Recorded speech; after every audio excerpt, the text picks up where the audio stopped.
qué agenda tú entiendes que vino cuál, cuál es el objetivo de la OEA al emitir el informe que emitió y declarar como una verdad bíblica que aquí no hubo nada más que fallas técnicas? ¿Cuál para ti, qué papel juega República Dominicana en el tablero? ¿Qué jugada del tablero es la que vino a hacer la OEA en República Dominicana? Hay dos puntos claves, a mí me parece, que tienen que ver con este sector neoconservador que hay alrededor de la política exterior de Trump hacia América Latina. Que esa política exterior se gesta desde la Florida, con actores como Marco Rubio, los Díaz Balart. Esas son la gente que diseñan la política exterior del gobierno americano, del Ejecutivo Federal hacia América Latina. ¿Qué intereses concretos hay ahí? Número uno, la postura de República Dominicana en relación al tema de Venezuela. De Venezuela se viene estructurando desde que inició el gobierno de Trump. Ya eso Obama lo venía impulsando con sus sanciones y una serie de cosas, pero Trump lo intensifica y Trump expresa de la Florida para poder reelegirse en gobierno. Entonces, ahí hay un tema de cuál es la postura que va a asumir la República Dominicana en relación a Venezuela, que es la ficha geopolítica principal de Estados Unidos de cara a América Latina, que la tienen ahí como viendo a ver qué pasa, porque en Medio Oriente no les va de la mano, como ya se está mostrando con la entrada de los rusos en Siria, el reposicionamiento de Irán en Irak y una serie de fichas que se han movido allí. Si se pierde el Medio Oriente, Asia, este asiático, empieza a erigirse en un centro, en un centro geopolítico mundial. América Latina, Estados Unidos necesita reposicionarse en América Latina.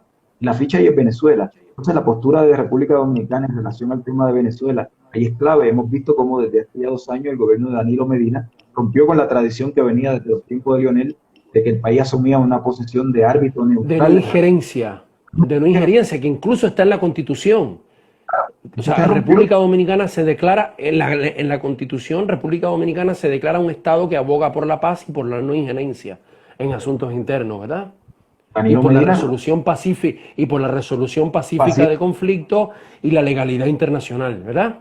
claro, y con Danilo Medina eso se rompe y la República Dominicana, nuestro país, se coloca en la órbita de los países ultraconservadores de la región, Colombia, Chile, Lenín Moreno, que asumen una posición Ok. de ingerir en el tema de Venezuela. Y Y el a otro partir punto, de ahí, y a partir de ahí, y a partir de ahí está el tema que es clave también, que es la política de seguridad para América Latina, que eso envuelve contratos, eso envuelve un montón de temas que se mueven alrededor del tema de la seguridad, de la famosa lucha contra el narcotráfico.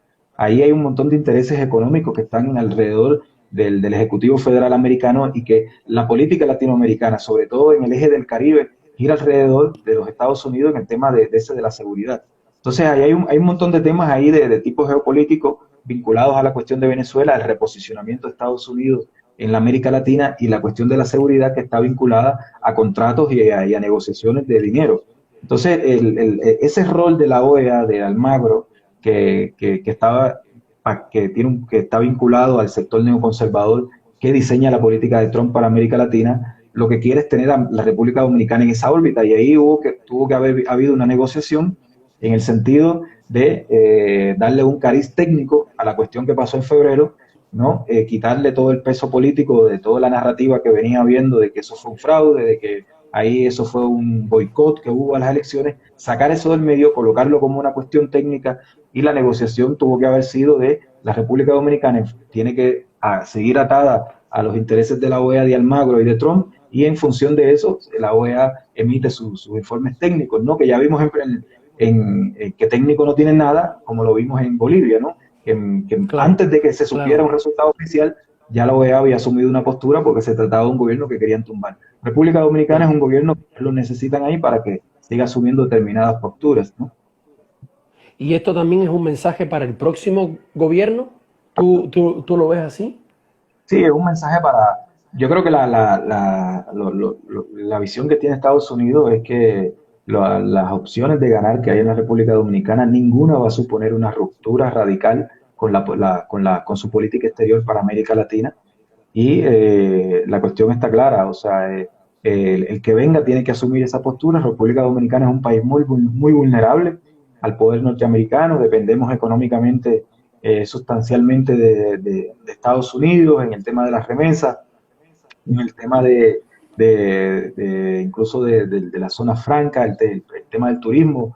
Un 30 y tanto % de los turistas que van a la República Dominicana son norteamericanos. Esos informes que hace el Departamento de Estado declarando los países peligrosos, etcétera. Si República Ujú. Dominicana se sale del carril, le meten eso para que no vayan turistas, se afecta la economía. Hay muchos elementos de que un país tan vulnerable como el de nosotros puede ser presionado por esa política exterior norteamericana. Y las clases dirigentes, las élites dirigentes dominicanas hasta ahora, de las que tienen peso electoral, ninguna representa una ruptura con eso, con ese neocolonialismo norteamericano en relación a nuestro país. Yo además creo que eh, yo además creo que el, esto además definitivamente le devolvió el control a los grupos de poder, les devolvió el control de qué se discute, cuándo se discute y dónde se discute. Esto se discute en los grandes salones, ¿verdad? Sí, Elvin, creo que es muy interesante y te quisiera preguntar, y esta situación de las elecciones, de cómo se vulneran unas elecciones, cómo esto queda en impunidad, cómo el Estado le dice a la sociedad, ¿saben qué? Eh, admitimos que nuestro ministerio público no tiene la credibilidad para investigar el crimen, es decir, para cumplir su función constitucional. Y como es eso, nos entregamos a la tutela de un organismo externo. Eh, ¿Cómo tú ves, qué tiene que ver todo esto que pasó y cómo nos mandan al silencio? ¿Qué tiene que ver todo esto para que después nos metamos en el otro pedazo que nos queda en el tema de COVID-19? ¿Cómo tú ves esto? ¿Qué muestra esto sobre el tipo de democracia, la calidad de la política y de la democracia que tenemos en República Dominicana y en países como República Dominicana? ¿Qué tú crees que queda como ha dicho alguien, radiografiado, como en una placa? ¿Qué queda al desnudo con todo esto, con estas cosas que hemos hablado? Como sí, lección para la ciudadanía indignada con lo que pasa. ¿Qué es lo que hay que ver claramente que queda desnudado con todo esto? sí, ahí queda el desnudo, ¿no? A cuerpo entero, el tema efectivamente, de la democracia dominicana, una democracia sostenida en claves clientelares, una democracia que se trata de cada 4 años que el pueblo vaya a un matadero electoral a elegir entre dos opciones conservadoras, entre dos o tres opciones conservadoras, entre lo menos malo, que es el sentido común a partir del cual el pueblo vota, una democracia de poca institucionalidad, instituciones muy débiles, instituciones que dependen de la voluntad de quien está en el poder en el momento, como el Ministerio Público, que está desacreditado porque todo el mundo sabe que el Ministerio Público es un brazo que lo maneja Danilo Medina a través de Jean Alain Rodríguez, que es un personaje corrupto, con un personaje con mucha cola por donde pisarle y que lo tienen ahí condicionado de o se mantiene en la línea o le dan por el otro lado que él tiene muchas cosas débiles, ¿no? Como que viene de un historial muy cuestionable. Entonces, sí, estas cosas demuestran que nuestras democracias somos democracias muy atrasadas, somos democracias débiles, democracias muy sustentadas en lo clientelar, lo cual da cuenta estructuralmente de sociedades desiguales, pobres, donde tenemos una masa de la población dominicana que carece de elementos básicos para la sobrevivencia, algo de lo cual tú escribes muchísimo y explica muy bien, y que esa ciudadanía, a su vez, que tiene una gran pobreza cultural, una ciudadanía de poca educación formal, una ciudadanía que no participa de los debates, que no tiene elementos de juicio, digamos, mayores en general, se relaciona con la política en sentidos clientelares, desde esta clave nueva del empresario político, quién me va a resolver, quién me va a tomar decisiones. Entonces, sobre esos elementos, históricamente, las élites dominicanas se han montado para administrar el sistema que los beneficia muy bien a ellos, que les representa beneficios económicos, que les representa poder, que les representa capacidad de decidir, de tomar decisiones, que representa la capacidad de de estructurar políticas como las de la AFP, ¿no? Que son un modelo de acumulación capitalista terrible a partir del trabajo de la gente común y corriente. Entonces, todos esos elementos, la élite dirigente dominicana vive de la ignorancia del pueblo, un pueblo Aquí concientizado. dice, Ujú. aquí dice Nelson que tenemos una democracia secuestrada y Edwin Rodríguez deberían de ser una vía que la población conozca a los candidatos emergentes que representan un cambio y un nuevo paradigma de mentalidad política.